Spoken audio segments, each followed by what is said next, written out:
هذا اللقاء اليوم اللي كيندرج في اطار يعني مجموعه ديال اللقاءات اللي منظمتها اللجنه التحضيريه لمؤتمر المناخ، ولكن هذه المره اللي كتشرف عليها هي اللجنه الخاصه بالشباب، لان هذا يدل على شيء، وهذا التواجد كبير على ان الشباب فعلا واعي بالقضايا اللي كيعرفها العالم، خصوصا القضايا ديال التغيرات المناخيه، وان عنده الرغبه في الانخراط والرغبه في المشاركه وفي الفعل ايضا من اجل المساهمه في مكافحه التغيرات المناخيه. ووعي ان هذا يعني بان للشباب كلمه، جات الفكره منذ البدايه، منذ تاسيس لجنه القياده، انها توضع لجنه خاصه بالشباب. وكان عندنا مجموعه من الطموحات، وايضا اللجنه كان عندها طموح هي انها تنظم على هامش النسخه الثانيه لمؤتمر المناخ المتوسطي مؤتمر خاص بالشباب من اجل خلق شبكه المتوسطين للشباب، شبكه الشباب المتوسطين من اجل المناخ، وبلوره ميتا سيوقع خلال هذا المؤتمر. هذا يعني الوضع هذه اللجنه او المشاركه ديال الشباب حدا يعني بموافقه ديال رئيس مجلس جهه طنجه الدكتور الكسيمه، وايضا من طرف رحبت به كذلك ورحبت بفكره اللجنه القياده الخاصه بالكوب، وايضا اللجنه الوطنيه الاستراتيجيه الخاصه بالكوب 22، وخاصه السيد رئيس ديال الجمعيه اللي كنشكروا بالمناسبه لان رافقنا منذ البدايه ولم يبخل علينا بالتوجيهات والملاحظات وبالنصائح اللي كانت دائما يعني في الصميم. اذا كنشكروا مجددا على المرافقه ديالو للجنه القياده من اجل التحضير الجيد لهذه النسخه الثانيه. اذا لجنه الشباب منذ تشكيلها يعني دأبت على اجتماعات مكثفه، سواء على مستوى الجهه، على مستوى المغرب، وايضا على المستوى يعني المتوسطي، بحيث انك تضم اعضاء اعضاء على مستوى المتوسط. اذا فعلا هي لجنه متوسطيه، واليوم نقطف اول ثمره لعمل هذه اللجنه يعني الشباب، وهو هذا اللقاء الخاص بتعديلات الشباب وباخبار الشباب حول كيفيه المشاركه في المؤتمر الخاص بالشباب. اذا اسمحوا لي نبدا فقط عن هذه النسخه الثانيه للمؤتمر المتوسطي للمناخ في نسخته الثانيه. كيف جاءت فكره تنظيم المؤتمر المتوسطي؟ فقط لان نعرف ان حوض البحر الابيض المتوسط هو مجال خاص، وفعلا غني بالتنوع البيولوجي، غني من حيث الفونا، من حيث الفلورا، غني من حيث يعني الحضارات، تنوع الحضارات، من حيث الانواع، يعني الانواع الايكولوجيه سواء الحيوانيه او النباتيه اللي هي مميزه فقط للبحر الابيض المتوسط، الا ان هذا الحوض او دول حوض البحر الابيض المتوسط لحد الان لا تحظى بالاهتمام الكافي على المستوى الدولي، خصوصا في المفاوضات من اجل المناخ خلال قمم المناخ. وبالتالي جاءت فكره وكانت المبادره لجهه باكا لتنظيم اول نسخه لهذا المؤتمر المناخي اللي تنظمت في مارسيليا ايام 4 و5 يونيو 2015، والان جهه طنجه الدكتور الكسيمه كتنظم النسخه الثانيه في اطار استمراريه لهذه التظاهره، وكذلك تفعيلا للحل الاول من الحلول 36 التي نطقت عن مؤتمر المناخ المتوسطي في نسخته الاولى. والهدف الاساسي اذا هو اسماع صوت البحر الابيض المتوسط خلال قمه المناخ. اذا ننتظر خلال هذا النسخه الثانيه مشاركه ما يزيد عن 2000 مشارك ومشاركه، يعني من المنظمات الدوليه وغير الدوليه، جمعيات المجتمع المدني، الباحثين، الخبراء، اللي غادي نستقبلوا ان شاء الله ايام 18 و 19 يوليو 2016 هنا في مدينه طنجه. كذلك ننتظر تنظيم هذا المؤتمر الشباب اللي سيعرف مشاركه 200 شاب وشابه على مستوى الحوض البحر الابيض المتوسط من 60 شبكه متوسطيه فاعله في مجال التغيرات المناخيه.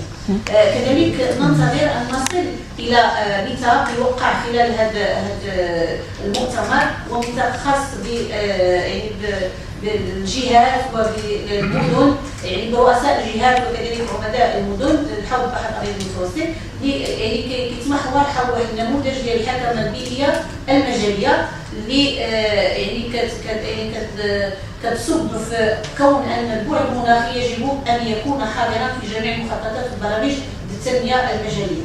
كذلك الانطلاق الرابع وهو يعني مؤسسات هذه التظاهره المناخيه بحيث ان ما تكونش مناسباتيه من عام لعام ان ننظموها التظاهرات المناخيه، ولكن تكون هناك واحد الديمومه ديال الحدث وديال الكلام عن المناخ من خلال خلق واحد المؤسسه هنا بمدينه طنجه يعاد اليها يعني دعم القدرات جميع الفاعلين والمكونات المجتمع المدني من منتخبين ومنتخبات، من جمعيات المجتمع المدني، الشباب، المقاولين والمقاولات، الى ان يكون هو المكان تلاقي جميع هذه المكونات، مكان البحث في مجال التغيرات المناخيه، ويعاد ايضا اليه تنظيم سنويا يعني تظاهره خاصه بالمناخ احتفاء ب يعني نداء طنجه من اجل المناخ. هذه الوثيقه التي وقعت من طرف جلاله الملك وايضا ومن طرف ايضا الرئيس الفرنسي فرانسوا هولاند. اذا الاهداف بسرعه هي اولا يعني تكون هناك فرصه لتتبع الالتزامات المنظمات الدوليه وغير الدوليه، التاكيد على ان البعد المتوسطي هو بعد جد مهم من اجل مكافحه التغيرات المناخيه والتاقلم معها، وكذلك دعوه الفاعلين المتوسطيين من اجل التآزر، من اجل تقاسم التجارب وتنظيم هذه الالتزامات الفاعلين من اجل خلق حوض متوسط، حوض المشاريع اللي كيمكن من خلق خارطه الطريق. هذه الخريطه اللي غتكون يعني فيها مجموعه من الانشطه اللي كتصب في الصميم ديال لادابتاسيون، سيتادير يعني التكيف مع التغيرات المناخيه، وايضا الحد من الغازات الدافئه المسببه للاحتباس الحراري. سامر بسرعه على لجنه القياده. الى لجنه القياده فيها كاينه اللجنه الخاصه بالشباب وهذا هو الاساس. كذلك بالنسبه يعني البرنامج هذا اليومين، اذا هذا البرنامج اولا هو تحددت الاولويات ديالو المناخيه من خلال اللجنه العلميه، ومن بعد التحاق الخبير الدولي السجين معنا ومجموعه الخبراء، تنظمت هناك لقاءات خاصه بالبرمجه، لقاءات متوسطيه اللي حضروها عشرات من الخبراء على مستوى دول حول البحر الابيض المتوسط، وايضا مجموعه من الشبكات اللي كتعمل في مجال التغيرات المناخيه. والان البرنامج تقريبا يعني في النسخه النهائيه ديالو. اذا هذا البرنامج كيدور حول 4 محاور. اولا المناظرات الكبرى، هذه المناظرات اللي من اجل تحديد صوت هذا المتوسط، ثم كاين هناك ورشات تم اختيارها مع مجموعه ديال الشبكات الدوليه، ثم كاين هناك تظاهرات كبرى، واخيرا مدينه الحلول. هذا الى جانب قريه المجتمع المدني التي ستنظم على هامش هذا المؤتمر المتوسطي ديال المناخ. اذا اهم المحاور اللي غتمكن من بلوره صوت المتوسط هي الالتزامات المتوسطيه، هي الحكامه المجاليه، وهنا كنلاحظوا الشباب والشغل كذلك موجود هنا ضمن هذه المناظرات الكبرى. كاين كذلك العداله المناخيه، واخيرا يعني كيف يمكن ان نحول الفضاء الحضري يعني في مواجهه التغيرات المناخيه. بالنسبه للورشات كذلك هناك 10 ورشات، بالنظر لذلك الوقت ما غاديش نتوقف عن كل ورشه. اذا كذلك كاين هناك تظاهرات جانبيه اللي هذه يعني تم اختيار ديالها يعني بالتشاور مع مجموعه الشركاء، مجموعه من الشبكات المتوسطيه. والتظاهرات الكبرى يعني كاين عندها مواضيع خاصه، هي يعني لو جون اي لو كليما، النوع الاجتماعي والمناخ، يعني لا سيونس اي سوسيتي، ميغراسيون اي كليما او الهجره المناخيه. بالنسبه لهذه التظاهرات اللي نظمناها لحد الان، لان بغينا نتقاسموا التجارب ونظمنا عده لقاءات من اجل تحضير جيد لهذه التظاهرات المناخيه سواء على الصعيد الوطني او على الصعيد الدولي. اولا بجهه طاقه لان كان لها السبق في تنظيم النسخه الاولى يعني للمؤتمر المناخ، ثم كذلك كان لنا لقاء باتحاد الاجل المتوسط وخرجنا ببلوره شراكه مع اتحاد الاجل المتوسط واللي كتصب في الخصوص حول التعميدات الشبكات الدوليه من اجل مشاركه مكثفه في هذا يعني المؤتمر المتوسطي للمناخ.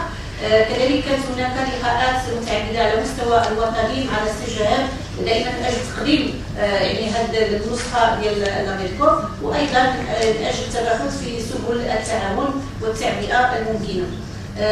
كذلك بالنسبه للقاءات الاخباريه، كانت لقاءات اخباريه مع اللجنه الوطنيه للكوب 22 واللي خرجنا كذلك اتفاقيه مشتركه بين اللجنه الجهويه واللجنه الوطنيه اللي كتسوق اتفاقيه حول سبل التعاون كذلك وتوحيد الرؤى من اجل التحضير الجيد لا ميكروب ولا لا كوب، لان كنعتبر اول تظاهره يعني في اطار التحضير الجيد للكوب هي لا ميكروب، يعني هذه هي الخطوه الاولى. كانت هناك كذلك لقاء مع يعني بباريس، لقاءين بباريس اللي عندنا كذلك لا ميكروب، واللي كان الهدف الاساسي هو تعبئه الشبكات الدوليه بالحضور ديالهم مكثف هذه التظاهرات. كذلك كانت لقاءات مع الجمعيات البرلمانيين على مستوى المتوسط دائما من اجل التعريف والتعبئه. اللقاءات اللي هي مبرمجه في المستقبل لقاء مع سفراء دول حوض البحر الابيض المتوسط من اجل الخيارات ديالهم كذلك في التعبئه. وكذلك قمنا مؤخرا بلقاء مع السجام يعني في اطار التعاون مع هذه المؤسسه. واليوم ننظم لقاء مع الشباب دائما في اطار يعني الاخبار والتحسيس. واللقاءات اللي بقيه مستقبليه هي قافله التغيرات المناخيه، هي قافله جهويه اللي هذه القافله هي من توصيات اللي انطلقت عن واحد اللقاء اللي نظمناه مع المنتخبين والمنتخبات حول التحسيس والتعبئه، واللي خرجنا به كذلك واحد الميثاق اللي توقع، ولكن ميثاق محلي ميثاق جهوي توقع من طرف رؤساء يعني الجماعات الترابيه للجهه. وتم خرجنا بتوصيه انها ستنظم قافله تحسيسيه بجميع اقاليم الجهه، اللي الان كاين هناك لجنه لجان داخل يعني لجنه المجتمع المدني من اجل يعني التخطيط والبرمجه لهذه القافله، لان من بين يعني الافعال الاجرائيه اللي كانت في الميثاق وهي ان على الاقل كل جماعه بالجهه ستنظم واحد اللقاء تحسيسي تعبوي لسكان هذه الجماعه. وبما ان كاين 146 جماعه على مستوى الجهه، اذا كل جماعه نظمت واحد اللقاء يعني كنكون عندنا 146 لقاء تحسيسي قبل تنظيم هذه النسخه الثانيه للميكرو. لذلك كاين هذه القافله التي ستجول ربوع الجهه من اجل التعبئه والتحسيس. اذا هنا غادي نمر بسرعه على الصور ديال الانشطه اللي تعملت لحد الان. فقط غير فكره على اللوغو او الشعار ديال هذا المؤتمر.